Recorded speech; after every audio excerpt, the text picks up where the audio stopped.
It's our we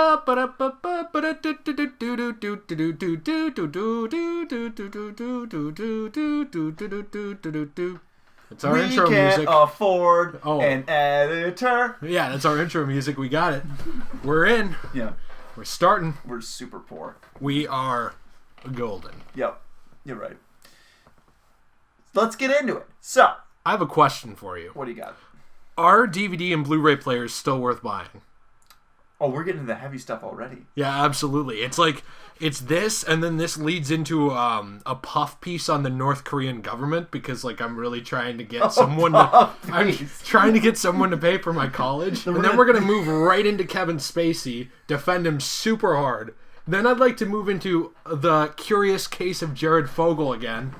And it's important to talk. And then I'd also like to finish, if you don't mind, just the conclusion on the Russian gulags. Yeah. And, you know, how and fun they just were. after that, I want to come back to why Chipotle is ruining Christmas. Okay. I think that's reasonable. And I agree. Okay. Yeah. Awesome. They're sinners. I don't know why I found that so funny. Yeah, dude. Well, they are, so. All right, well, there you go. This was an article written by a young man named Andrew. I mean, he has a last name. Okay. I lost it. Yeah. Okay. I had written it down. Give me a second. I'll edit this, even though I always say that this isn't edited. That's why, because I didn't scroll up. You disgust me. So this is an article by a reporter named Andrew Heinzman on the website Review Geek. Yes. And now we've done this before where we talk about articles. A lot of times, you know, like we're not out there breaking news. We have full-time jobs that are other than this. So I leave that to people whose full-time job is breaking news and entertainment, which usually, no offense to anyone, entertainment news isn't broken as much as it's like Warner Brothers or someone says like, hey, here's a letter. We're going to make Justice League the movie. Here's what you're allowed to say about it. And then it's breaking news. Yeah, so I don't know. So I don't feel too bad about it. No. Especially because we're shouting this guy out. And follow him at Twitter, at Andrew. At Twitter? Well, no. I'd like you to follow him at Twitter.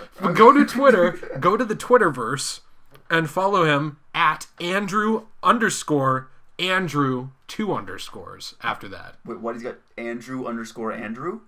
And then 2 underscores after Andrew. Again. Yeah.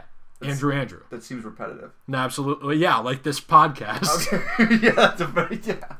Okay. So he wrote a really good article about this as far as whether or not physical media is dead and gone or not.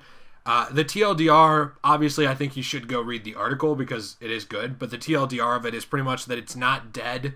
The physical inevitability of it is that it's on its way out. But all physical media formats have been on their way out before. You know, like VHS is gone. There's still some movies that are only on VHS. And people who still own a VHS player in that movie are the only ones who can watch it now. That's just how it works. So the TLDR is, even though they... Side note, what is a TLDR? Too long, don't read. Or didn't read. Good, so it's like to sum it all up. Good to know. It's really the idea that even though, yes, these physical media formats are like on their way out, they're still worth owning. You can even see that too in like certain DVDs. Like there's certain things on DVD that are not on Blu Ray. So seasons 2, 3, 4, and 5 of Teen Titans, I have them on DVD instead of Blu Ray. They don't exist on Blu Ray. They only did the first season so far. Gotcha. So stuff like that, it's like, where else are you going to watch that? I mean, there's certain places online you can find those things, but more and more of them are just getting shut down, like the, you know, illegal streams, or the illegal places to find them. And honestly, I don't blame people. Like, I've watched things online before, like, without paying for it. Like, I don't torrent anymore because that stuff's scary, because, like, literally they monitor your internet for that now. Really? Yeah. I didn't know that. Yeah, okay. Like you can get letters from like lawyers representing companies and stuff saying like, hey, give us money because like we saw that you stole this thing.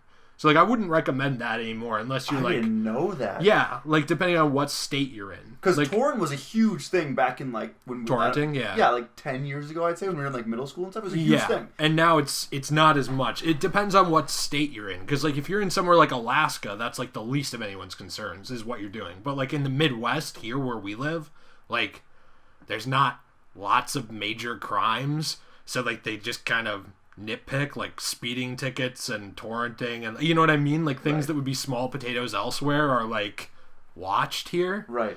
And I had a friend who actually got in a lot of trouble with a music label for downloading a bunch of Beatles music illegally, without using like a proxy or like Tor or anything. Like, so like they just tracked his IP address and like sent him a letter in the mail. Like, hey man, you're either gonna have to give us like a couple $100 for what you took, or we're taking you to court. So you had to pay a couple $100 then? Yeah.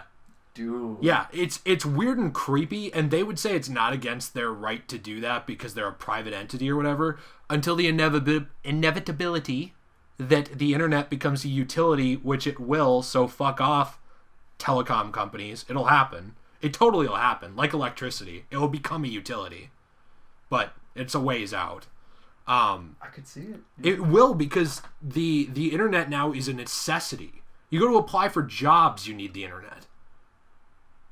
And, yeah, they only have online applications for some, yeah. Yeah, so I don't know. You know, I can see it happening. Anyway, that's a side note, so sorry. No, that's crazy to think about, yeah. Yeah, but with all that said, a lot of these things are hard to find, and they're not on streaming services that you can get to, or they're cycled through, which is another thing that Andrew mentioned in his article, which is that, like, something... So like, especially old movies, like 60s, 70s, movies like that, they will be on a streaming service, right? Then the next day they're gone. And it's like, where'd this go? It's just gone. And some of those you can't really buy very easily, even on physical media, but you can still get them. You can find older copies of them. But others, it's like, if Netflix has something 1 month and you watch it, and then you go back... Have you ever had this happen? You go back to Netflix like 6 months later to look at something, it's gone? 100%, yeah. Yeah. Because I've seen that, like Friends. I never watched it, but Friends is leaving. And Netflix. The Office supposedly is too. Yeah, and it's been there forever. Yeah, like it's been there so long. So yeah, it's weird. And it comes down to like what happens when these things move, and you're supposed to jump ship with what you like. But we're already hitting a point where all this streaming services are becoming more expensive than cable. Because think about this. So if you have Hulu, Hulu with like commercials, isn't that $9.99 a month? $8.99 or $9.99, I believe, not the totally commercial free one. Yeah, if you're just having the standard edition, it's $6.99. $6.99? Okay. So you've got like $7 right there. Then you have Netflix, which I believe now is $11.99. Yeah, I think so. Yeah. So you're at $18. Then you add in Amazon Prime, which is like I'd have to think per month, I don't know. I know the yearly breakdown is like it depends if it's on sale or not, because you can get it on sale sometimes for like $60. But it's usually a little more than that for a year of it. Yeah, so, I think for a year you're at like if you're going monthly, I think it's like 10 to 15. I think it's month. In that range. Yeah. Yeah. But I've seen sales of it where it's like $60 or $50 for it, but it's not often for like an Amazon Prime yearly thing. Right. So like you're already, if you had those three and you paid full price for them, you know, that's already a lot. Then you add in something like Spotify, which is $9.99 a month if you're not a student. And then you add in something like CBS All Access, I believe is pushing $10 a month, which is for all the new Star Trek shows that are only on that and not on anything else. Now Disney Plus. Mm-hmm. They said that it's going to be less than Netflix is right now. Disney Plus. So okay. I thought it was like $8.99 or $9.99. It was somewhere in that range per month starting. But you know that'll go up. Oh, yeah. Eventually. For sure, yeah. And honestly, it's one of the few where I get why. Because, like, think about how much they own. They've got a lot of the top products on the market right now. Yeah, so it makes sense. And like, their price tag is almost justifiable, is what I'm saying for that one. Right. Whereas Netflix's is almost becoming less justifiable as time goes on, because they keep losing stuff, and they have fewer and fewer really good Netflix shows every year. Like, what are the really good Netflix exclusive shows going on right now? Stranger Things and... Narcos isn't done, right? Isn't it getting another season? I don't know. I thought Narcos was getting another season. All the Marvel Netflix shows are done. Yeah. It's just like... They had Bird Box, I guess, you know? Yeah, they get the occasional movie that's exclusive, you're right. Yeah. I mean, but I don't know. Like you said, though, I don't really go on there to watch shows that are like Netflix exclusives. You know, no, like, only I don't really a few. Yeah, like I watched like the Marvel shows on there, and I haven't finished them, but I like what I've seen. Like Daredevil's really good, but when those things are now dead, it makes it less cost effective, and so this stuff all kind of compounds into the fact that these products leave streaming services are getting more expensive. And he also mentioned one other thing, which is something a lot of people don't know. 1080p off a Blu-ray disc looks better than 1080p streamed, because it's native to that disc. It's not losing anything to pixelization or to the streaming, like to the stream, like to the stream compression. Is it extremely noticeable, though? Not extremely noticeable, no. Okay. That's the thing. Because, like, if you're... It's just another thing. Right. It's not the main thing. And that's something that you would nitpick. But, I mean, like, if you're... I guess, what was his overall feeling on it again? Did he want there to be the old... or, like, you know... basically, players or mediums, I think is what the word I'm looking for. Yeah, one thing that he mentioned with that was that if you, like, want to go back and rewatch a lot of these movies, instead of having to worry about where is this, it's gone, like, where do I have to find this now, it's better to just own the movies that you're going to want to go back and watch again. But for a lot of them that you can probably, like, I'm putting these words into his mouth now, like, in the subtext of this article, but that, like, there's movies that you should own and movies that you probably don't need to, essentially, but that, like, it's still a good thing that these media, like, players are around, because 1080p, yes, in 10 years it won't look nearly as good as it does now, but it'll always look good for some things, just like how you can go back in cartoons and watch them on a DVD. Like, there will always be a place for it. It's just that it's become more niche. And I thought this was worth talking about, because that's kind of where you and I fell on it, like, you know, how we've talked about it back and forth on and off the channel, is that, like, we like physical media. Yeah. Mainly for me, it's a lot of the, like, it's a collector thing. Like, I like the steel books from Best Buy. Like, I love getting those. I really like physically seeing it on my shelf. I think it's a materialism thing for sure, but I really like it. But I also, we do, like, digital copies a lot with Vudu.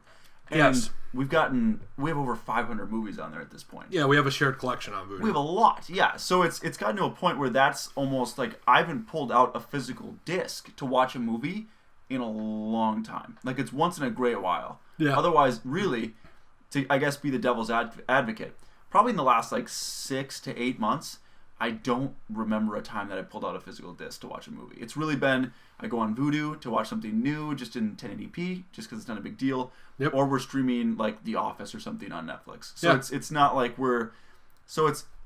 I still like buying the physical copies, but I also see why, like, that market is maybe getting kind of, I guess, it's on its downfall a little bit, I could see, if it is. That's the thing, though, is that I think that there's a place for both. I agree 100%. I don't think that it should be a one or the other thing.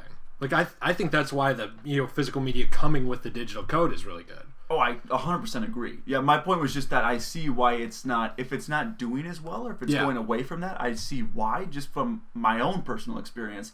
I don't pull a movie off the shelf that often, you know, compared to click, and I'm watching something, you know? So it's... Well, it also depends if you want to watch specific things. Right. Because, like, so for us, like, we have a shared collection. If we didn't, right? Like, if you had your Vudu and I had my Vudu, and they weren't combined, if you wanted to go and watch... I'm trying to think of something I own that you don't, Upgrade, right? Yeah. You couldn't unless you went and bought it again. Right. And that's actually one reason why some of these companies are not a fan of digital, like the digital being included in the Blu-ray copies, is because people can share collection, which I understand, but that's also limited to a handful of people on each one. Right. And I would say, if anything, we've bought more movies since we started doing that than we did before. Because we like seeing that number go up on Vudu, too. Yeah. Yeah, like, I've bought movies, not that I would never buy, but that I would have maybe passed on or would have, like, waited on to go cheaper earlier because of it. So I don't know. I mean, like, I agree with Andrew, though, like, is kind of what I wanted to say. That's why I wanted people to go read this, because I want to puff up anything that backs up my worldview and ignore everything that doesn't. You're a heathen. Yeah, no, I'm just kidding. But he wrote the article's really well written. I thought it was thoughtful. A lot of these online articles or news articles in general are really pompous and stupid and, like, not well thought out. Not all of them, but, like, you don't need really high up credentials to be a blogger, or, you know what I mean, to write something online. Yeah. So when I see something like this that's actually well reasoned out and, like, thoughtful and provoking discussion about, like, the entertainment medium, I think it's worth pointing out. I agree 100%. Because it's I don't know. I feel like it's a market that movies are still obviously huge. Like they're monsters in the blockbusters and everything, but you don't really see as much people going the day of that, like on a Tuesday when a movie drops, to physically go pick something up this like the second a movie opens. You know what I mean? Like or a store opens, I should say. Oh, like at a Best Buy. Like at a Best Buy or Target. Steelbooks have helped a little, but yeah, it totally depends. And even that's a niche collector market. It's not a huge thing. It's a smaller thing. And so I mean it's more of like, I don't know, people go to the theaters, but even those numbers are down a little bit. So like movies are still huge. But like as far as like media players, I guess I should say, 4K, like even people that I've watched movies with, like after watching a Blu Ray and then going back and watching it again on 4K. Yeah. They don't notice a huge difference all the time. And sometimes people don't even like the upgraded 4K version. Like for example, I've seen reviews of the 1989 Batman in 4K where people don't like the colorization. They made it like a more like weird teal color on there. And so people like the Blu Ray. So just to kind of add to your point, sometimes the upgraded version, it kind of takes away from the older version. And so it's like, I don't know, that was a lot of just kind of random information. No, that's true. But really, it's more of like, with the 4K versions and the Blu Ray versions, sometimes it depends on which one you like more, and sometimes you won't even upgrade the 4K even if it looks better. You know what I mean? Which it doesn't always. So yeah, I mean, this happens a lot in horror movies, by the way, where like horror movies are darker and like, I don't mean tonally, I mean they look darker. Like they're shot in the dark to conceal special effects, right? And then they're brightened in like later releases and they look worse. Like sometimes you can see, you know what wire work is in like horror or like in any movie, like, you know, like when an actor does like a Spider-Man jump and like technically they had like bungee cables on them when they did the jump. Yeah. But if you lighten the thing enough, you can see that.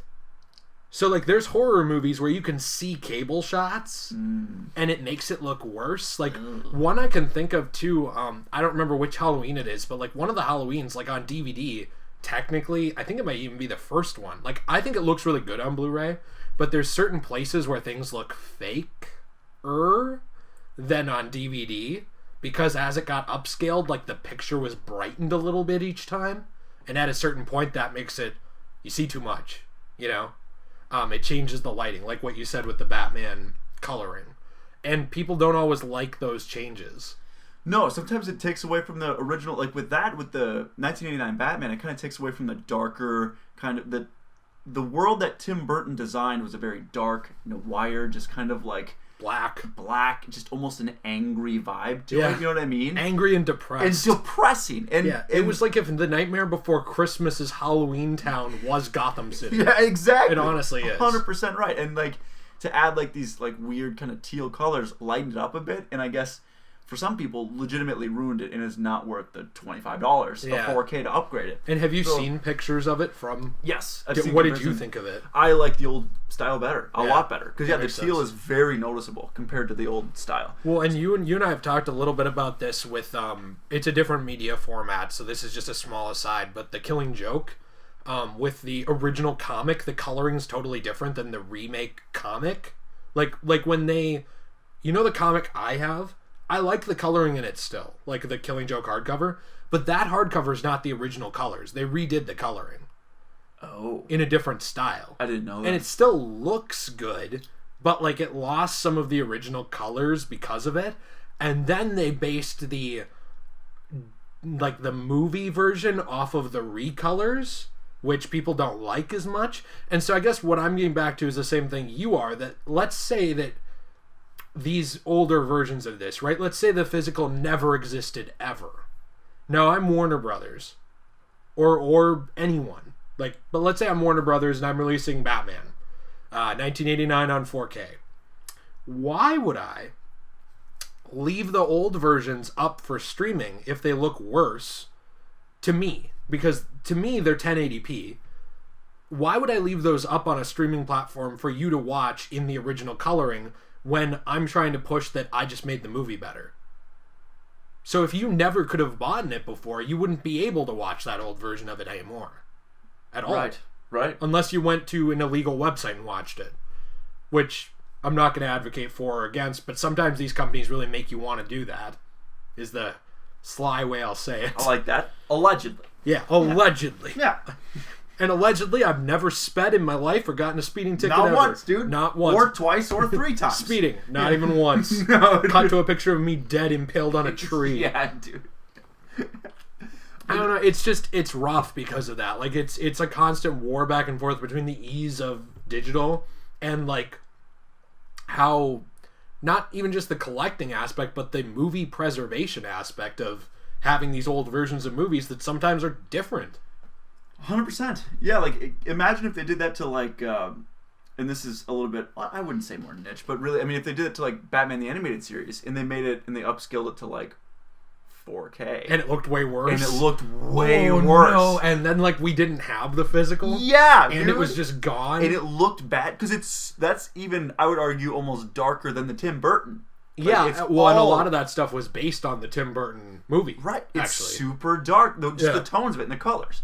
So you bring that up with more teal and stuff, people would hate that. Yeah, you just make it like light, very, very whitish. Yeah, it'd be terrible. Yeah, it would be dumb. So yeah, that's what like you said. I mean, I think there's definitely a place for both. I totally agree. Yeah, and I see why people are moving towards streaming and stuff, just because, like I was saying earlier, it's more convenient. Yeah. It's and we've had the discussion before too, where it's just more convenient. It's there, click, you're watching it instead of. I mean, it's not really that much of a difference, but for like if you're sitting on the couch, getting up and grabbing a disc, or just going. Yeah, you want to be fat. You just want to be fat and do your thing, dude. Right, I get that. And gain. As a bit of a chunky man myself, I understand that. Yeah. I'm trying to become cut like Superman, but I'm not there yet. No.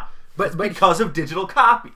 Yes, digital new YouTube clickbait. How digital copies made me fat. That's right, dude. How digital copies, and then in parentheses, and not my lifestyle choices, and parentheses, made me fat. No, but I did want to point out one more thing before we leave this. You know what the most egregious example of this is? Star Wars, the original trilogy. Oh, really? Yes, because of all the changes that have been made over the years. Like, you can't go in, like, HD really and watch the original theatrical cut of the movie.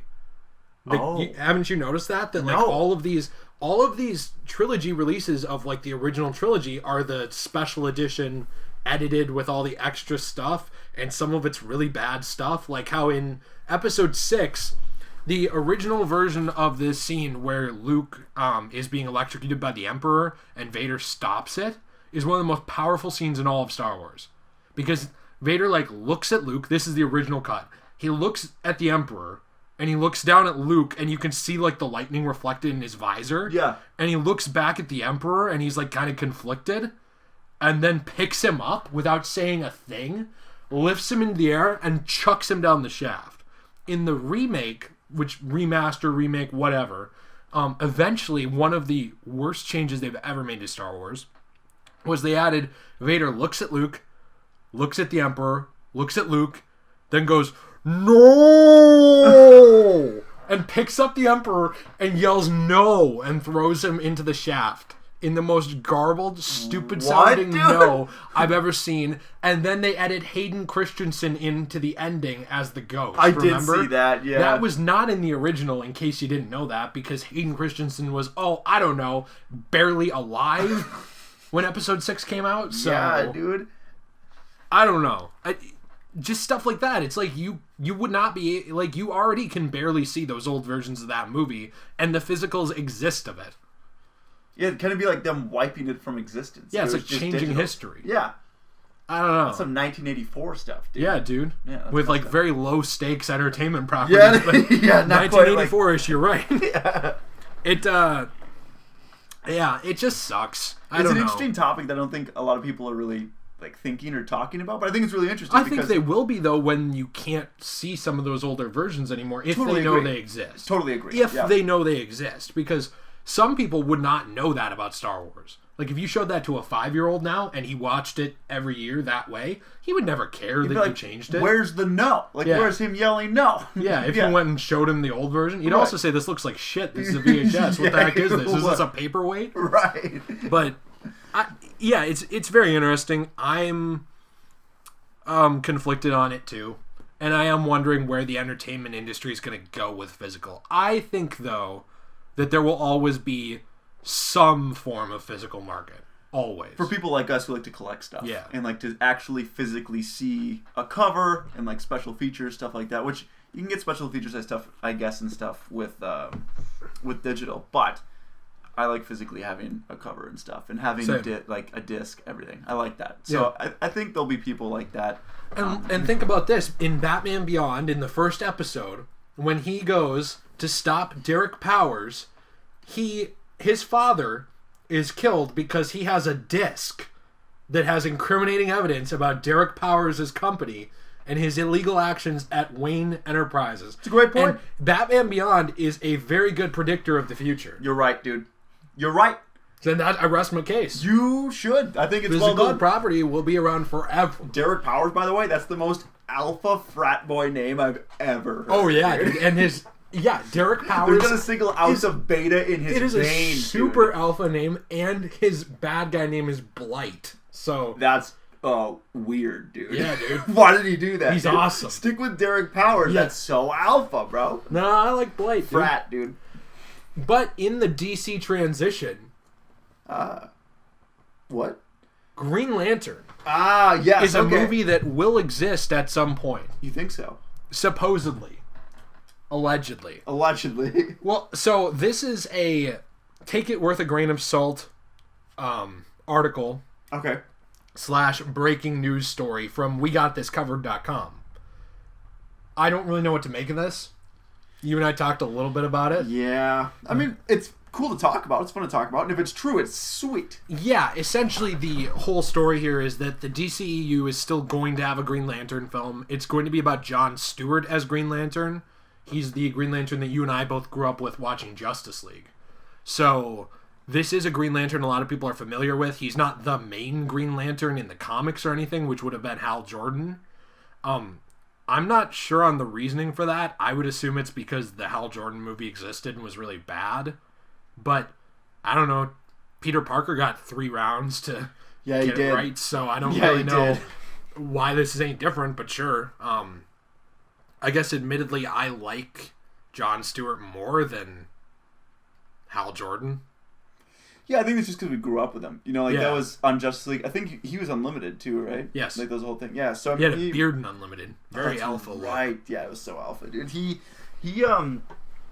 like I think his voice actor did like kind of brought him to life. I think for me, like he was a really good voice actor. Yes. And the Ryan Reynolds one, it's clearly a meme now. Even Ryan Reynolds consistently makes fun of it because it was just not good. He tried, but it was a bad movie. Yeah, and I think with them going with even kind of a diversity route, I'm sure is maybe a small part of it. But also, Jon Stewart's great. He's a great character. We really like him, so I'm fine with it. I don't know. I've never been a huge Green Lantern guy, to be honest with you. I think it's cool. I like Jon Stewart, but he's never been one of my like, oh, I can't wait for a Green Lantern anything, really. You know? I agree and disagree. I mean, like, I like the White Lantern a lot more than the Green Lantern, which is, like, not anything that ever shows up anywhere except comics. So take that for what you will. Yeah, I was going to say, I barely heard of it, yeah. But I grew up with Jon Stewart and Kyle Rayner. Kyle Rayner was the Green Lantern in the comics for a long time, and he was, like, the last Green Lantern. Like, the whole Corps was devastated, and he was the only one left. The only one. So there was one Green Lantern in existence for a long time, and the Corps was dead. And he was the one that I grew up reading, while Jon Stewart was the one I grew up watching on, TV. So I guess I've never had a huge connection to Hal Jordan, but he's always been the face of the Green Lantern Corps. Right. And it's hard for me to believe the second part of this article because of that, because their source, which is an unnamed source, which I'm not saying it has to be named. It's always unnamed because if the person's real, they'd be fired if they were leaking info. I get it. But when it's unnamed, it's harder for us to verify. We have no idea who it is. And they said that Hal Jordan would still be in the movie, though. But that he would either die or become a villain like Parallax in the comics. And that's the part where, to me, it's like really up in the air. Like, really? Like, they're going to make a Green Lantern movie and kill the main Green Lantern? Like, they could, but I don't know if that would really go over well with anyone. Yeah, I mean, that's... I'd be sitting there in the front row. Fantastic work. Yeah. Kill Hal Jordan. Yeah, kill. That's a weird thing to assume that would be like. That's a big plot point, I'm guessing. Unless that's something that they were planning on releasing in the trailers. You know what I mean? Like if that's true, they probably did not want that out in the public at all. So like, I don't know. For me, that's the part that I think is the take with the grain of salt. Yeah. The most. Yeah. Because like that's a big plot point unless that's something that's gonna happen in the first 30 minutes. That seems like a lot. So I think it's an interesting point. I think it'd be really an interesting story. It'd be weird. I've never seen anything like it, even from like the Justice League show. Yeah, it would be a little bit like if they did a Spider-Man movie and Peter Parker died in the first 10 minutes and then it was someone else, like Miles or something. Like that. Yeah. And I guess in a way you could say like, well, Into the Spider-Verse, but obviously also not, right? Because they still have Peter and all these other characters. Exactly. So I think it could be good. I'm not saying it'd be bad at all. I think that's so unexpected. I don't see DC EU, which is now becoming the most expected thing ever, 100% to go this unexpected route. Do you? No. Look at Shazam, the superhero movie that I enjoyed, but I would say Shazam and Aquaman are probably the superhero movies that have played it the most safe in the last 2 or 3 years. Oh, yeah. Yeah, I would say they followed a similar, like, Marvel formula in a way. You know what I mean? Like, they played it safe. They had decent villains, and it was basically, the villains were their opposites of themselves. They were the backdrop villains. They were not the focus at all. No. And so it was like they were there, they got through it, and they made a good, fun movie. And that was the point. They needed a couple of those. But they're taking a risk with, like, the Joker and this Green Lantern movie. If that's true, that's a risk. But it could be something that pays off, which is cool. If they are doing that goes back to what we've been talking about, where DC needs to take more risks, or like they are the risk takers, and we want to see them continue to do so, I should say. And that's a risk, and I like that. If that's true, I like it. I'd like to see what they do with it. I would too. It's just an odd angle. That's why it's hard for me to believe. And I agree with you that the Joker movie is a risk. It's also not. It's kind of a mixed bag because it's the Joker. Right. So I don't think that, barring it looking awful, I don't think it would have come out and been unsuccessful. That's fair. I should say maybe I don't know. Like it's not formulaic? Because I totally agree with that. That's what I mean. Yeah. Like it's not necessarily like... They take risks, I guess, in more of like a story sense. Mm-hmm. And like they're a little bit different in that way. And they're not afraid to kill people, kind of is what I'm... I guess, but I think they're trying not to be anymore. Yeah, because like they were you saw like all the stuff with Snyder's Justice League that like several members of the League were supposed to die in the movie. Like Cyborg was supposed to die in the movie, and like Warner Brothers didn't want him to do that. Oh, really? I think what they're trying to do is move more away from being scared to kill off characters. It's just really hard to tell, and this is obviously way too early to like come to any concrete opinion on it, but it's just odd because originally they had talked about this being like a buddy cop movie, like the first Green Lantern they were going to do, because they had supposedly intended like there to be a Green Lantern movie for 2020. This was way back when the DCEU was totally on track. Yeah, when they showed that like picture of all the movies that they were planning. Yeah, like wasn't there a Flash movie? There was all that stuff in it. Justice League 2 was already planned. Yeah, I remember that. And obviously Justice League 2 is pretty much totally out. Yeah, 100%. And this has totally changed forms because it's not a buddy cop movie anymore, at least according to this source. It could be very interesting, and even the source, though, this is the part that makes it annoying to me, is that the source told We Got This Covered that it's early and this is all subject to change. So it's like, yes, you can say that, but like that also seems like a cover my ass statement of like, hey man, like, if I came to you, right, like you, and I came to you and I said, hey, I work at Rocksteady, and we're making a new Batman game. Now I'm telling you the things you want to hear is what I'm getting at here. We're making a new Batman game. It actually has a full story mode for both Robin, Batman, and Nightwing. Nightwing's is set in Bloodhaven, which is a totally unique map.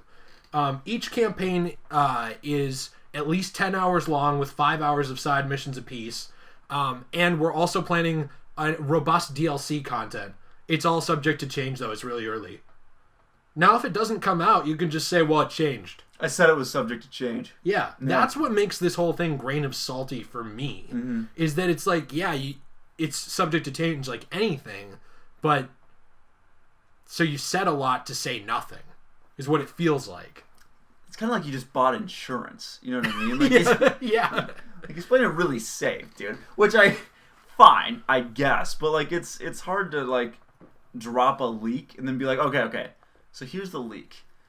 It's probably not going to be that way though when it comes out, you know? So like here's some speculation. Yeah, so how is it a leak then if it's not going to be that way? It's more about, I guess, get hype going, but... Or it could be that way, I guess, but they don't know. Right. So I don't know. That's a... You see why I'm saying that, though? Yes, I do. Why that makes it, like, harder for me to believe it? 100%. And it was even hard to believe already, but then the subject to change thing is kind of just the nail in the coffin. I don't know, I'm intrigued by it. Jon Stewart's great. I guess we'll see if, like, a trailer drops or anything like that. And then if a trailer drops and they show that kind of plot story a little bit in the trailer, then that's really cool that this was leaked and we knew about it, a while ago. But and if it wasn't, it was subject to change. It's not my problem. Exactly. Who cares, dude? We said allegedly. Yeah, exactly. But I really think it's funny, too. Like, some of these DC things, I'm glad we like DC as much as we do. There's something to talk about with them every week. Most of it amounts to nothing. We still care. People still care. We're all idiots, I guess, because everyone still cares. Yeah, we all hate ourselves together. But, like, remember how long, like, they had, like, talked about, like insider stories of, like, yeah, they're going to do a Batman Beyond movie. You remember how long that went on for? Dude. Nothing ever came of that one. No, they plant seeds of hope. And then they just urinate all over them. Dude, I hate it. I honestly, I love it, but I hate it. It hurts too much a lot. Because we get these awesome promises of like, yeah, you're going to get this amazing universe with all this amazing stuff. That we're going to plan it out. It's going to be like the Marvel universe, but it's going to be darker. We're going to have these great tones. We're going to have these characters for 8 movies apiece. And everything just gets blown up, like 5 years into all of it? Really? Because Man of Steel was the Superman movie that kind of started it. But then after that, they're like, all right, we're going to branch out and make this universe. Then they basically, like... dump it. Butt fumbled the whole thing all the way through. Batman vs. Superman was fine, but it could have been a lot better. Yeah. Then they just throw out... Wonder Woman was great. Then you throw out a Justice League movie and try to establish 4 characters at the same time and a villain. A villain that's supposed to... And make Batman funny. And make Batman... Yeah. Once in a while with a quick line where it's like, oh, he like smiled or something. That's impactful. Making him have like quick little weird jokes and get annihilated the whole movie, because he did. He got tossed around the entire movie. But he had a plane. So annoying. But he had a plane. Whatever, dude. They and then they have Aquaman riding on the plane too. Fine, whatever, dude. I don't care. Whatever. So then, I'm over it. Whatever. So then, Steppenwolf. By the way, they don't even bring it for Justice League. They don't even bring in the top-notch villain in Darkseid. No. They want to. There's even concept art that has been released recently by Snyder that has shown Darkseid. What is with Snyder that he's just leaking everything? Does he have like a vendetta? I have no idea. I think he's pissed. He's got to be pissed. The Snyder cut. Everyone wants the Snyder cut. I think he should be pissed because let's be honest here. His daughter, and I'm not being insensitive here, his daughter died. Yeah. Remember that? His daughter committed suicide. Yes. And terrible thing. Yeah. Obviously. It is a terrible thing, but it seems... Allegedly, I'm not trying to say everyone at Warner did this. It seems like it was almost used as a way to get him off the movie. And bring Joss Whedon in. Yeah. That, like, there was stuff going on in his life that really, really freaking sucked. Honestly. Mm-hmm. And if I was him, 100% I would care more about my family than that stupid movie. 100%. Oh, absolutely. That's obviously, yeah. But, to me, it seemed almost like... Once they acted like he was taking a break from it, mm-hmm. and then he went to deal with his family stuff, which he should have had time to do, and then they unceremoniously said, fuck off. That's what it seemed like to me, because they didn't really bring him back after that, and you really think that with how much he cared, he didn't want to come back ever? Like, I have a hard time buying that. Maybe. Delay the movie. I mean, I get it. They had a lot of people working on it. They wanted to get the product out. I don't know what the explanation is, but... No, I don't either. I'm just saying this is what it kind of looks like to me. Kind of the vibe. It looked like that. Like it was a really, at the very least, it was a bad way to handle the situation. No, I agree. Because it made it. It was insensitive to him, and 2, it hurt the final product. Even if you ignored that, so it's like, who did this help? it seemed like they changed the whole vibe of the movie. I mean, really, because it was Justice League felt at times there were parts that I enjoyed because it felt like the old cartoon that we were watching. But then they also went for these weird dark themes as well, where it was like it wasn't even like that at all. It wasn't like the cartoon at all. So like it didn't even really seem to know what it was. It was incredibly frustrating because it basically felt like an ultra rushed Avengers that didn't have any of the significance that the Avengers movie had to any of the characters. You basically shoehorned an Aquaman, Cyborg, and Flash cameo, I think that's right, in Batman vs. Superman. I think it was those three. So you basically just quickly show them, and then Wonder Woman is briefly in there. But then that's supposed to be the established, like, okay, now you're supposed to really care about this. Here you go. Now we're in Justice League. Justice League should have been the culmination of, basically, if they had like a Flash solo movie, they have a Green Lantern solo movie, and they build up to this. So it's like, oh, we care about each of these characters. We know their personalities. So then we can actually enjoy their personalities in smaller sample sizes in Justice League, still care about them, and then have an established villain make small appearances in those other movies, like a Darkseid. I'm not saying you have to do it exactly like Marvel, but build it up so that we care when you get to the big culmination that's supposed to be Justice League. Yeah, you can't just throw in a B-level supervillain like Steppenwolf, and then have a bunch of, like, have our characters that we love and care about from other things, and then bring them in and then just expect everyone to love and care about these new random actors that we've never known, and then just say, oh, like, here's Cyborg being all mad that he's a cyborg. Do you care? No. Not really. Here's Ezra Miller running around, and then all of a sudden he's in the Batcave. Do we care? No, we don't. Henry Cavill comes back from the dead. We knew that was happening. With his weird CGI lip. Yeah, with his fake mustache. It was... No, his fake not mustache. It was just frustrating, dude. Yeah, because they had so much to work with. And they had an entire storyline that they could have built over a long period of time. Make, say, 5 really good movies, mixing in, make it a universe where everyone's interacting. Ben Affleck's probably still there. Henry Cavill's probably still there. Maybe everyone else is still... Gal Gadot is for sure still there. I mean, just let these people grow and then get to the culmination. It's so frustrating. I don't even know how we got on this topic. But it's annoying because there was so much potential there. Darkseid is a great villain that people know. No one really knows Steppenwolf except for the diehards. I didn't know who he was, and I'm probably, like, literally the biggest comics fan ever. Yeah. He's basically... And part of it is because I'm an idiot and, like, hadn't read that far back. And, like, these movies, like, kickstarted my interest in it again. Right. But we got on this topic because of the Green Lantern movie. That's right. The DCEU Green Lantern movie. That's right. But I was going to say, even you didn't have to do a solo movie for every character. No, but put maybe even a couple more. Yeah. Even 2 more would have made it work. Or even give a couple more cameos to just, and then like small, so have Cyborg show up in the Flash movie for a bit. Yeah. Or have like these guys have really small cameos in other movies. So you see them and then, let those smaller cameo guys that didn't get a full movie have more of the spotlight in Justice League and do cool things. So then you leave Justice League and everyone's really an awesome character. I agree. What I mean? I agree because Marvel is able to make me care insanely about Elizabeth Olsen's Scarlet Witch. Or Black Widow. And she never got a solo movie. Yeah, neither did Black Widow. Hawkeye didn't care as much, but still, it was like, With Elizabeth Olsen, Scarlet Witch, it's probably because she's a beautiful, very gorgeous princess who is very cute and also has an amazing personality in interviews. Well, so that helps. So polite, dude. Elizabeth Olsen, please call me. Like, honestly, like, my life's incomplete. Oh, that was very well done. Thank you very much. I'm sure she'll see this podcast and call, too. I'm sure. Dude, we get, like, we average, like, 30 viewers, and, like, she's got to be one of them. 30 people's a lot of people. You also said call me and didn't provide a phone number. So I don't want to give it to everyone else. We'll leave that in the description. Just give a comment and say you want to call me. We'll DM. We'll slide into the DMs. I like that a lot. Do a little flossing. Yeah, slither and in we'll there. Figure out, you know, what's up. I respect that.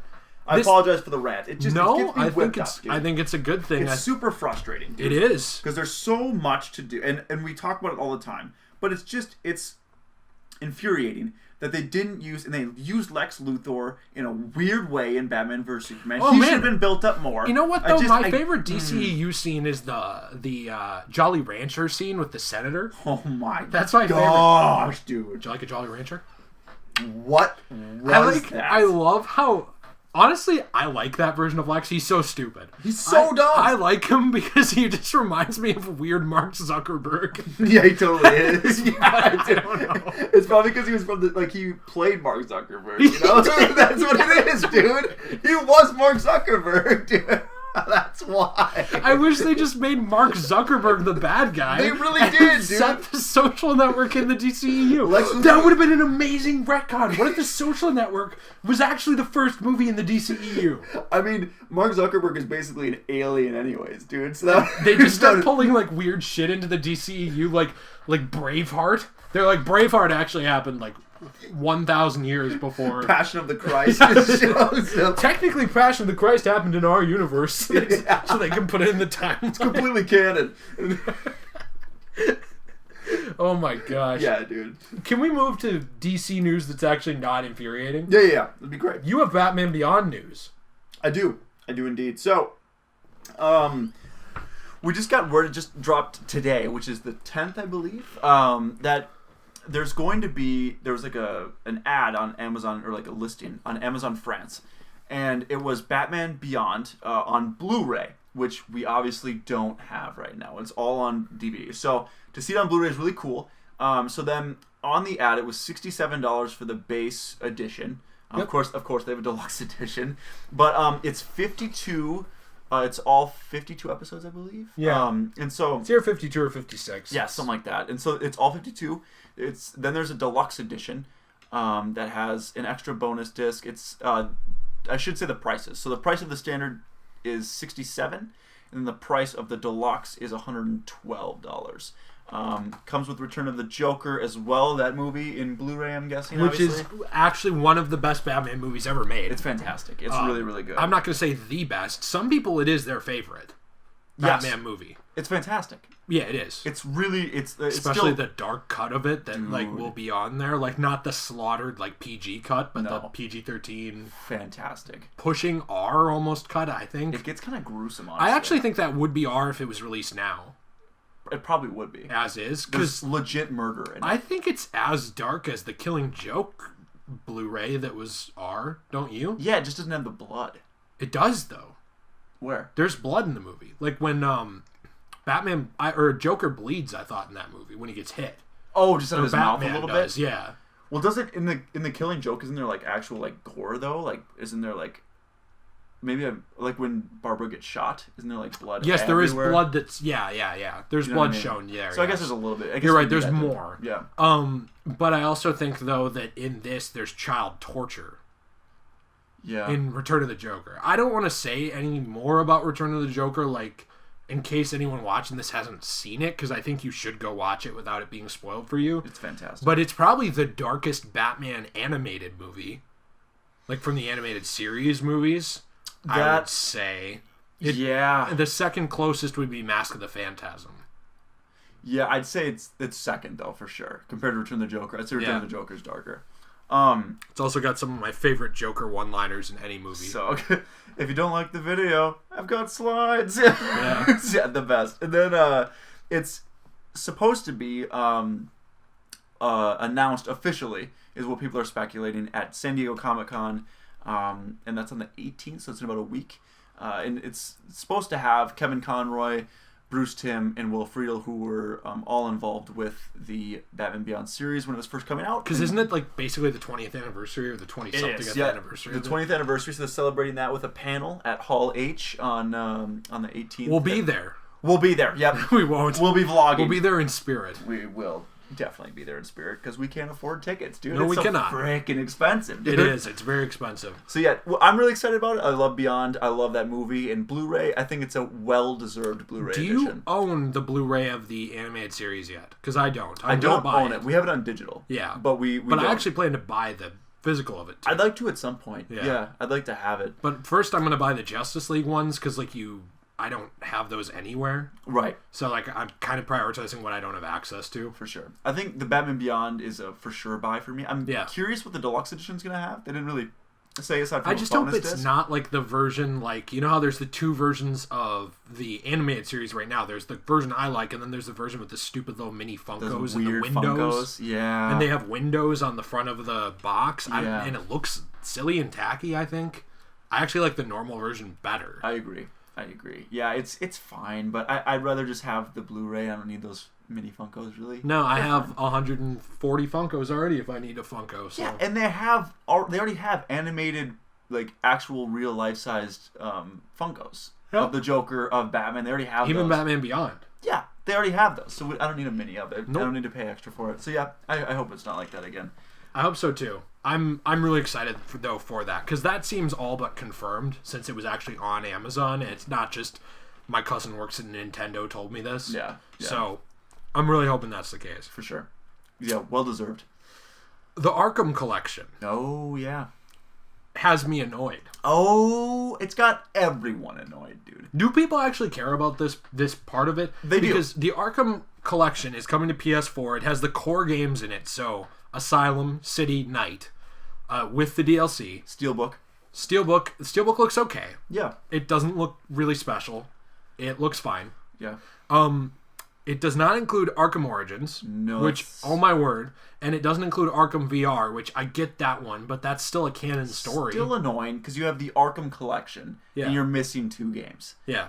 And then the big thing that they're adding, because they're really not. If you have the games already, you don't need this, because unless you just want the Steelbook, or you want the Earth 2 skin that's going to be coming out on Arkham Knight.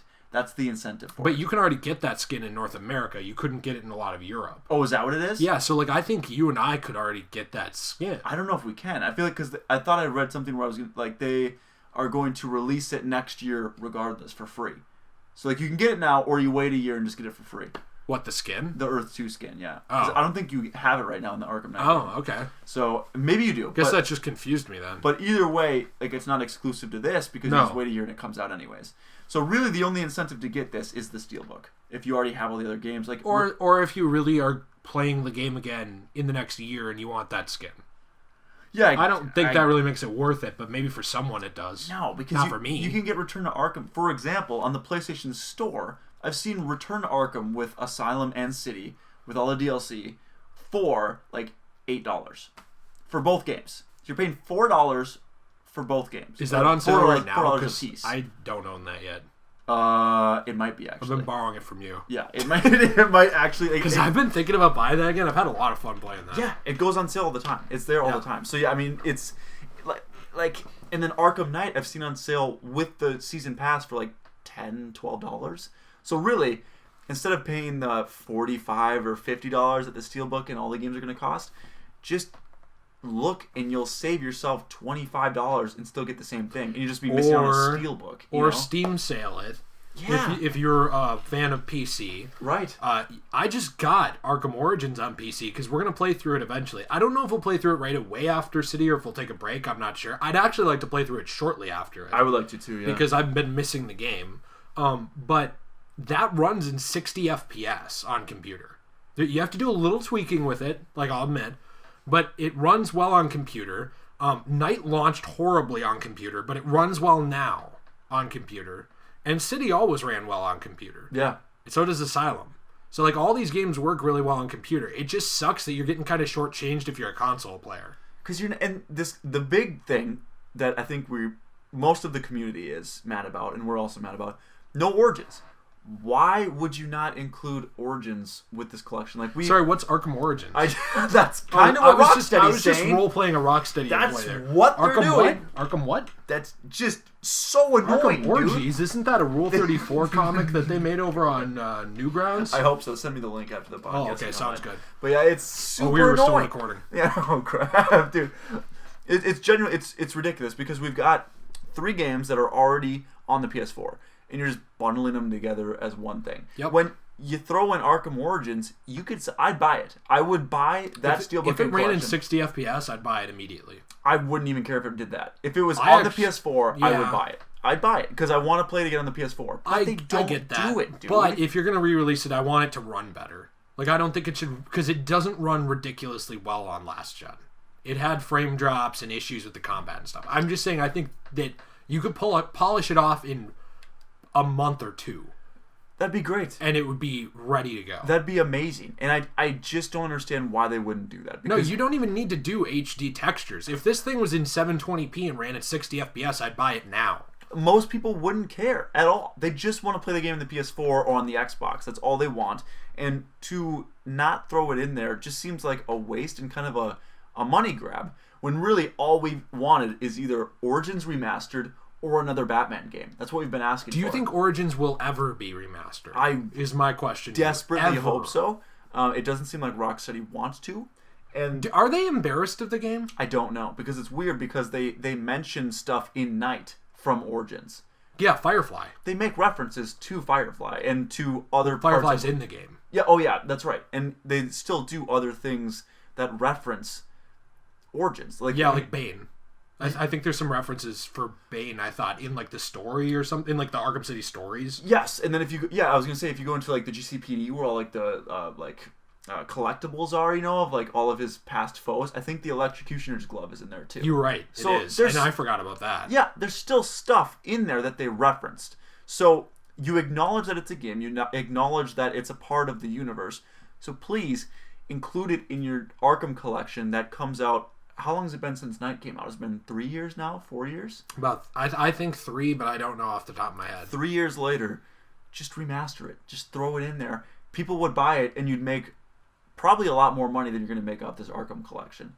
You know what I mean? Like, it's right there. People want it. I certainly agree with you. You could turn on the online services again for the PS4 and just let that go. I mean, it'd be super fun. I think a lot of people that love the Arkham series would love to be able to play Arkham Online again and be able to play as like Batman and Robin going around taking people out from above. Remember when we did that together? It was so fun. It's like one of the most fun times I've ever had on a multiplayer. And so I was willing to wait 15 minutes per match because the matchmaking was awful. It was so bad. And I waited. I would sit there and wait with a snack. Yes. And be excited. And then finally when you got in, even if you weren't Batman or Robin, like to get taken out by Batman was like, oh, but it was like, okay, that was kind of cool though. So like it was dope. It was amazing. And I'd love to be able to do that again.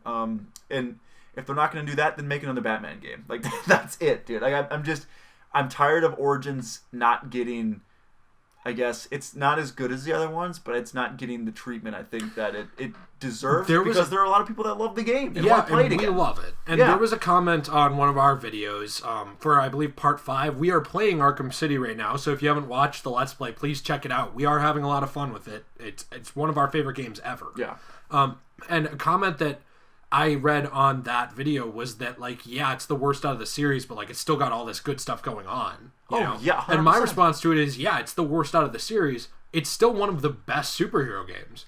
Because, like, the Arkham series in general is. So it's, like, even being the worst Arkham game, it's still better than 95% of superhero games. It's still a great game. Yeah. It's still really fun. And, like, that younger Batman, the voice actors were great. Like, in the online, the matchmaking was not great, and it took a while, and sometimes the modes were annoying, but like we had a blast with it, and it was super fun. And honestly, I wouldn't even be mad if they threw microtransactions in there. I don't care. I just want to play it. Just let me play online again. You're really selling I'm your soul desperate for this thing. I'm desperate, dude. Please, I'll give you all my money. I'll give you the suck. Go EA on it, dude. I don't care. Just please let me play Origins. Well, there already were microtransactions. You could buy crates. That's right, you could. It didn't hurt the game. No, because like I never bought a single one, and I unlocked all kinds of really cool stuff. It was cosmetics, I think. Yeah, it was. Yeah, an XP booster, stuff like just minor stuff like that doesn't matter. I just say bring it back. People want it back. DC's making me mad today, man. But it's just been frustrating. Like, put Origins in and figure out the DC universe. It's weird to me because the DC universe consistently has controversy time. Consistently has, in my opinion, the best comics on the market and the most problems in every other format ever. Like, they have so many problems now with their animated movies. Like, I'm sorry, people who like their new animated movies. I'm not saying they're all bad. But, like, it has been downhill since the DC animated universe went out. It just has. Like, it was consistently fantastic quality. And now it's consistently pretty good quality. Or, It's a big difference, though. It ranges from to pretty good. That's a big difference. A big difference from fantastic. Like, each thing you make is a masterpiece to, it was good. It's fine. Yeah, that's a problem. I don't need to watch it again for a while. That is a problem. And they have problems with their games, like with actually releasing good games. They didn't even have very good DC games until the Arkham series at all. Like, every Superman game was a disaster. Super bad. Every single one of them. There's a few Batman side-scrollers that are good. They're few and far between, and good is relative because, yeah, you're not going to want to play most of those things today. You can, but I don't know why. We should play one eventually for the channel. Yeah, it should be fun. You know, like, they've had issues with, like, their movies even. Like, their live-action movies. It's just, like, everything except their comic books they have issues with. And even their comic books that are just amazing and unreal are delayed to all hell all the time. It's just getting stupid. And it's, like, all these different versions of the company. Like, it's not the same people even.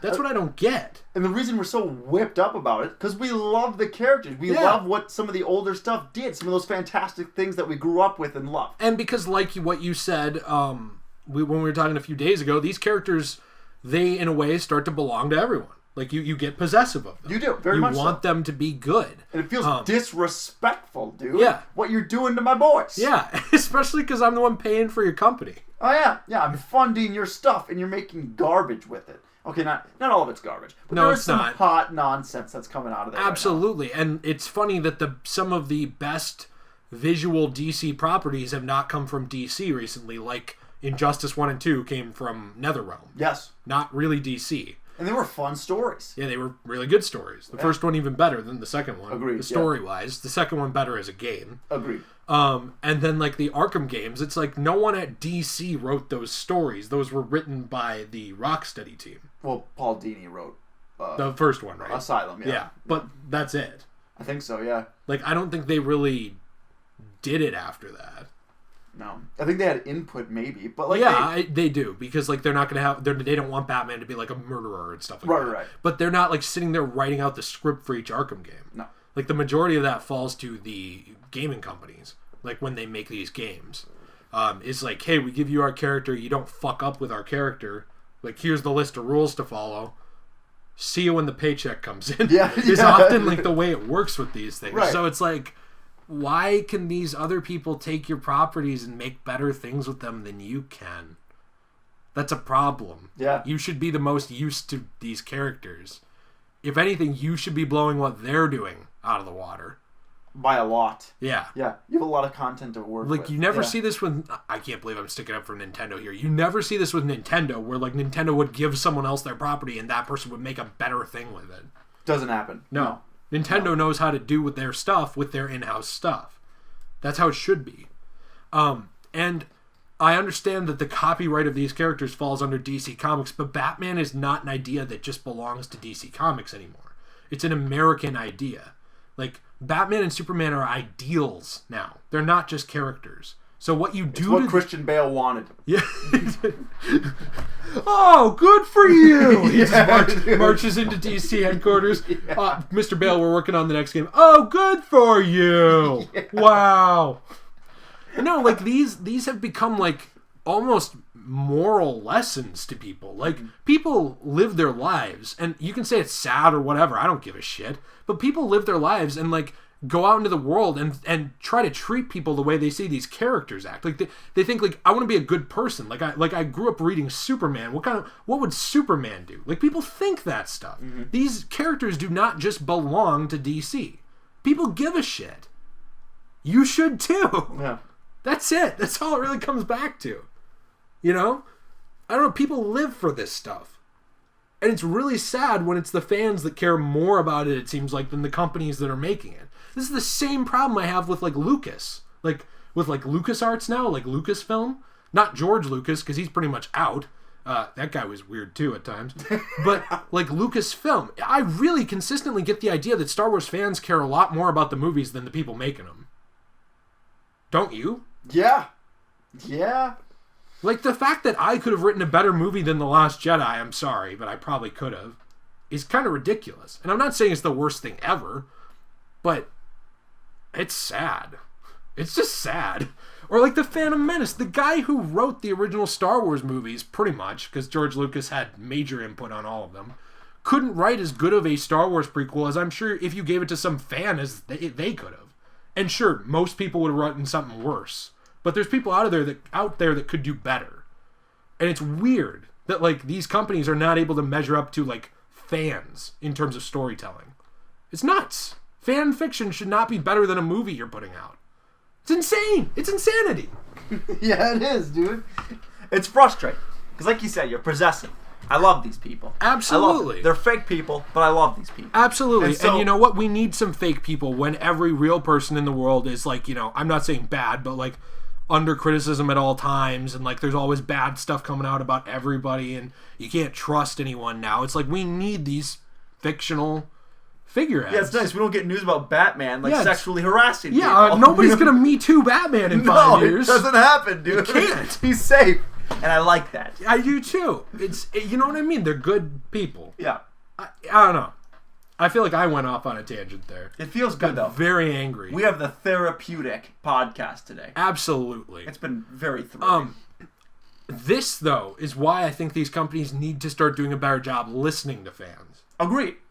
Because we're not the only ones with opinions like this. No. If you go into, like, Reddit threads at all, we barely just scrape the surface of how a lot of people feel. Yeah. They love these characters. A lot of people are more passionate about it than us. Yes. Yes, they are. And I think my blood pressure shot up by like 12. It was terrifying. You had 37 veins punching me in the face as you were talking. Yeah, absolutely. I saw you pushing them back like an airbag. I was begging for mercy. Yeah, you were. It's just a lot of people care about this and they really want it to do well. And some of it is good, but a lot of it's frustrating. And not great. I don't want that anymore. And we don't really want it to be okay. We want it to be really good. Or great. Dude, blow us away. And put people on it. You have to take risks. I get it. And some people are going to fail and they're just not going to do well. That's fine. It shouldn't be that consistently, though. No, and I'm not saying you should do everything that fans say, because half of what fans say is stupid, I'll admit. Yeah, we probably say some really dumb stuff. Yeah, for sure. Yeah. But you should gauge that stuff and listen and see what fans want to see out of stuff. Like, I think that any company making movies, like making a cinematic universe, should be gauging fan response to every movie. What did people like about this? What did they not like? Okay, we wrote Tony Stark. I don't think they ever did this, like MCU. We wrote Tony Stark this way in this movie. People thought that was inconsistent, didn't make sense with his character. We need to either explain that or do better. You know, like that kind of thing. And I use that, by the way, because he's probably like the best written character in like a cinematic universe ever. Probably, as far as over the course of multiple movies. Yeah. But you need to listen to that stuff. These are the people paying your bills. They are. They're funding it. They're funding the movies. Yeah. It would be like, you know, if you have like a whole board of directors and you just consistently ignore them all the time. And then you're like surprised they lose faith in the company. And start to not show up. Yeah. Yeah. Like the fans are the board of directors in a way of these companies, because like they decide to stop paying. Oh, I can't make a movie anymore. Why? Because I don't have any money. Yeah. It's true though. It's so dumb. You're right. So I don't know. I know. I need to move on. I'm getting mad. I know. I'm really triggered. You got us all whipped up today. Yeah, absolutely. I feel better though. I really do. Well, you know, I think I've been holding on to that for a while, and it just, and I think you have too. The DCEU rant. It was aggressive, and it yeah, felt because good. I defend that company at every turn. Yeah. It'd be nice if they like return the favor and made it easier to defend them. You know. Yeah, that'd be cool, dude. I agree, and I think part of that too is the people that write your movies. I think that, I don't know how you guarantee this, but you should never, going forward, I'll put in a caveat here. Tim Burton was not a Batman fan and wrote a very good Batman movie. I don't think going forward, though, that they should be hiring people who don't know about their characters or who haven't read the comics or whatever to write their movies.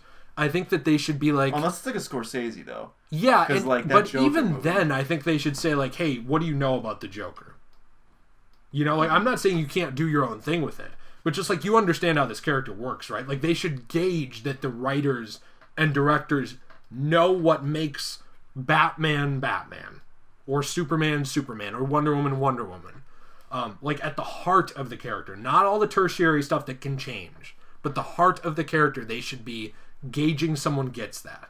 And, like, for comic books, you especially should not hire people who don't know the history of it at all. Because there's an established history. Oh, for sure. So, I don't know. You need to be bringing in people that are just as passionate about it. If the fans can look at it and say, like, I'm way more passionate about these characters than the people making them, they are going to hit a point where they don't care. Yeah, they are. Because Star Wars is hitting that point. Where, like, I'm not saying... I never thought it would. No. I don't know. Are you sure? It seems like it's still got crazy with a hype. lot... No, it does. It does. But I'm saying with a lot of people. Okay. There's a lot of people that just don't care as much anymore. Who were diehards of, like, the original trilogy and even of the prequel trilogy that are just, like, losing interest because of, like, what's been made. Like, I love Rogue One. And 7. And 7. I love both, and I really like Solo. I really do. I think it's the Fast and Furious of that franchise that, like, it does its own thing enough, takes itself just enough seriously to be, like, a moderately serious movie while also being action-packed. Like, it's the fun one of the bunch. Like, in the sense of, like, it knows what it is. And it does a good job at what it is. Right. But, like, when something like 8 comes out, it seems like it's having a freaking identity crisis mid-film. Like, people lose interest in that kind of thing. And the tones and direction of 7, 8, 9 have been inconsistent. And that makes people frustrated. And then there's the oversaturation of the comic book market with Star Wars now. That everybody and their grandmother has a Star Wars series about them in comic form. Like, it just hits a point where it's too much for people. And they just don't care as much. And I'm not saying it's not going to be successful. It's going to be wildly successful. But that doesn't mean that you could... Like, it can always be more successful. This is the same thing with, like, why would I take $10 billion when I can earn $15 billion? Strive for the 15. If you get everybody on your side, that's what you're going to be getting. Why are you alienating the third of the audience or the fourth or fifth of the audience that you don't need to be alienating? It just doesn't make any sense. It's silly. No, you're right. And maybe with those, it's going back to Abrams for 9, right? So I mean, it is. And I look forward to it. I hope it's going to be good. It's supposed to be the end, too. I mean, they're making another trilogy after that. Like, the guys from Game of Thrones are writing another trilogy for it. So that'll be interesting to see if that is going to be the oversaturation that you're talking about, which I think it very well could be. It very well could be, because this will be something that the Game of Thrones people are not adapting. And the last few seasons of Game of Thrones that they basically wrote so much on their own, people didn't like. No, they didn't. No. I didn't even know this before, but people didn't even really like 7. No. So, I don't know. And they hired them for that back when they were still just adapting. Yes. When it was super easy. Because they had content from the books. So, 1 through 6, great. And then, I mean, I loved 1 through 6. 7 was okay. And then 8 was horrifying what they did. So I mean they messed up Game of Thrones for this. So I mean, maybe it'll be good, but I think that already hurt it a little bit. In the sense that, like, people are going to go into it like, oh, this is from the Game of Thrones people. These guys ruined Game of Thrones. Yeah. Which I don't know how you do that. But yeah, they so yeah, I don't know. We'll see. We'll see about the oversaturation, and I think if it's going to happen, it'll happen in that trilogy. Because I do too. The end of the Skywalker saga will be amazing. Like, I'm sure it'll be a amazing feat at the box office, and regardless of what it does reviews wise, but yeah, it's something like Marvel. Like, it could come out and actually be a picture of poop on a plate for 2.5 hours, and day one it would be packed, and people will still wait. They'd be waiting for the post credits. Yeah, dude. A fly landed on it. No, dude. Dude, fly, man. Yeah, dude. And just for the people will wait for the obligatory woman, like, 2 seats behind you and to the left, saying, "Who was that at the end?" And you hear someone saying, "That was actually Peter Parker's grandmother who died in a CIA attack or something." I don't know. And they're like, "Oh yeah, okay." As you smirk knowingly in front of them, disrespectfully, yeah. Yeah, no, I don't know. We'll see. I feel like we've gotten off track a bunch of times today. Part of it's my anger. Yeah, we had a plan and didn't go well. Yeah, well, we had a docket we followed. Yeah, we do have one more thing. Oh, yeah, what is it? Nintendo Switch Lite. Oh, yeah. This is the quickest story ever. I'm disappointed in this. $200. Can't be docked to the TV. D-pad on the left joystick. Oh, boy. Cool. Yeah. That's a good thing to add to the control scheme. Not really worth buying, in my opinion. I think that I will get the original Switch. They had really hyped this up, or they didn't. To Nintendo's credit, they didn't. So I can't say that. People hyped this up like it was going to be an improved Switch. I have a 3DS to play this way. Like, if it's just handheld and nothing else, So I'll stick to my 3DS. That has games on it that aren't on the Switch. On the Switch, I would love to just play it docked, because that's where games run best. There's games that don't even run in HD undocked. Or if they do, they're really pushing it, what you call HD. And the frame rate goes down. Like, they just run worse when they're not docked. So why do I want a version of your console that's only playable that way? I don't. That's the spoiler alert. I don't want that. I'm good. Thanks. Pass. Next. Yeah. That's where I'm at. That's literally, I don't really have much to add to it. I already have a Switch. I don't need it. You know, I guess if people don't have one and they're looking to just get it for your children, I guess. That's like fine. Yeah, I guess a little kid. A little bit cheaper than the original Switch, but I still think you're better off getting the original one. Yeah. Being able to dock it on your TV, like I think that's great. D-pad's cool, I guess. I think they do need that D-pad. The D-pad's nice, but other than that, I really don't think it's something crazy. They said that they're not launching another Switch to go along with this, so it's just going to be this coming. So really, I think you're better off just getting the regular one. Same. I do too. to say so. Yeah, because you can still play the regular one not docked. It's $100 more. I get that. If you're already going in $200, what's $100 more? Just do it. Yeah. You might as well.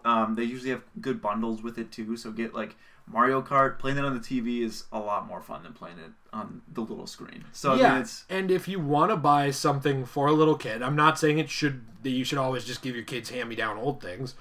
Buy the flat 2DS for your kid. I think it's like $69.99 or $79.99. Got a bunch of good 3DS games on it. They're all cheaper than Switch games. And like most of them are age appropriate for children. That's where I'd go for buying a kid something anyway. I would not buy them this. So the only market that this applies to, in my opinion, unless you're a traveling salesman, in which case you should just buy a laptop because you probably have money. You play on a gaming PC. Yeah. But it just doesn't make any sense feasibly, economically, or performance-wise. No, I'd say just get the original one. It's better. It's, like you said, it runs better docked, so I'd rather just do that. And disclaimer, we're not hating on the Switch. I love the thing. I love the Switch. Yeah, it's fantastic. There's a ton of really good games. But I don't want a nerfed version of it. Just like I don't want a PS4 Lite where it, like, works even worse than the base PS4. No. My base PS4 already sounds like a train engine half the time when I'm playing games that came out a year ago. It's pretty bad. I just don't need that. So, I don't know. Anger-filled episode. Yeah, very negative. Yeah, absolutely. We might come back positive. We hate everything. Everything. You? Especially ourselves. Hate you. Yeah, you listening. Yeah. Please don't Shut leave. Up. We don't hate you. Please don't leave. Yeah, You're one of only 30 people that likes us. Yeah. Please, even my mom is sick of me. Yeah, she told me. Why? I can't tell you. Uh-oh. No. Dad? Sorry. Yeah. Okay. Sounds good. Yeah. I thought you left for milk years ago. Yeah. Good to see you again. Anyway, guys, we'll be seeing you in the next podcast. Let us know what you want us to talk about and how your week was. Anything happened in your life? How's that girl you were going to ask out? Or boy, or non-conforming gendered individual? We don't judge here at the Degenerate J podcast. And good night.